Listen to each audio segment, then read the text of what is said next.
Have you felt it lately? That sense that we're all growing more and more divided? That the common ground is somehow shrinking? Well, if you have, you are definitely not alone. This analysis we're diving into points to a surprising cause, one that's often overlooked. Let's get into it. I mean, that's the million-dollar question, isn't it? We talk a lot about social media algorithms, economic troubles, all that stuff. But what if a huge piece of the puzzle is hiding in a place we all know? A place we might take for granted? And there it is. That's the core argument from the source material we're looking at today. The idea is that as public funding for education has slowly been chipped away, the very foundation of our democratic societies has started to weaken. And this, the source argues, has quietly opened the door for more extremism and division. Okay, so before we get into the how, we need to understand the scale of the problem we're actually talking about. Just how divided have things become? This quote from the source really puts it bluntly. The key word to focus on here is unprecedented. This isn't just about normal political disagreements.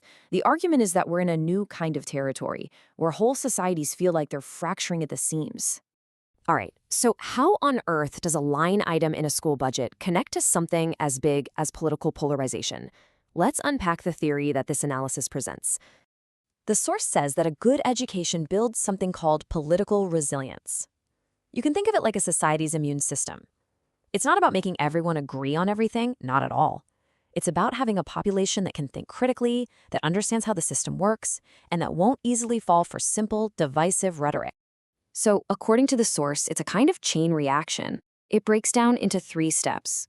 First, when schools are underfunded, things like social studies and critical thinking skills get less attention. Second, that leads to a decline in civic skills. People just don't understand the political process as well, and they feel disconnected from it. And third, that disconnect fuels disillusionment, which creates the perfect breeding ground for radical ideas to take root. And this is just a perfect metaphor for the whole idea. Picture education as a big, solid blackboard. The source suggests that cutting spending is like taking a hammer to it, creating a crack.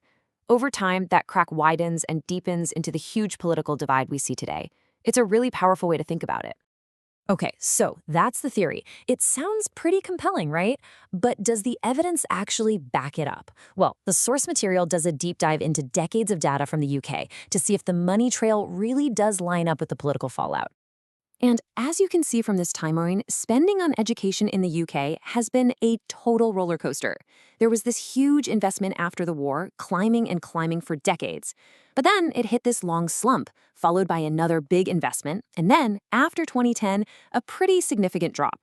Now look at this number. According to the source, this was the peak. Back in 1975-76, the UK was putting almost 6% of its entire GDP into public education. That was a high point, a time when investing in people was a top priority. And now, contrast that with this. By 2023, that number had dropped to about 4.1%. The key takeaway here is that, over the long haul, a much smaller slice of the national pie is being dedicated to the education system. The analysis then puts these spending numbers up against the political backdrop, and it points out a pretty clear pattern. It says that the big drops in education spending tended to happen under conservative governments, often as part of wider austerity policies. In contrast, it notes that labor governments have typically made investing in education a higher priority. This table really pulls the whole story together. The source connects the dots period by period. You see the post-war era, spending goes up, and politics are relatively stable.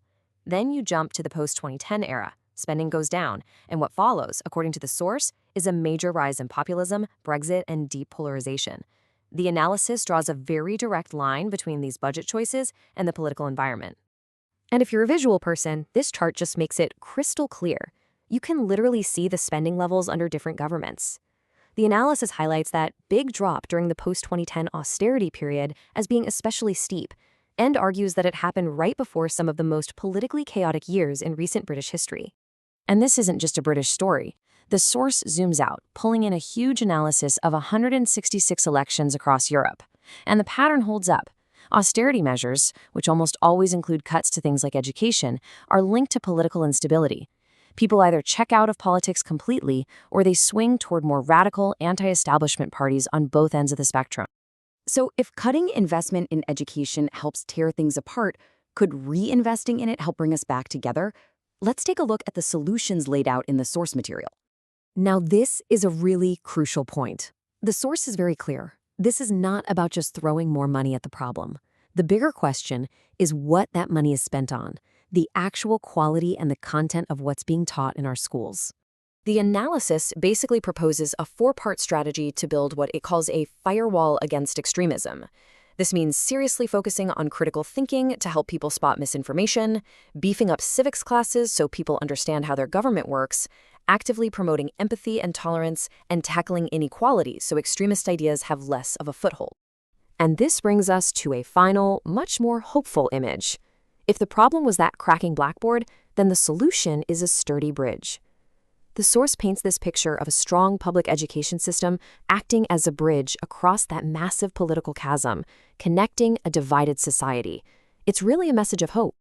All of this analysis, all of this data, it really leaves us with one big question to chew on as we wrap this up.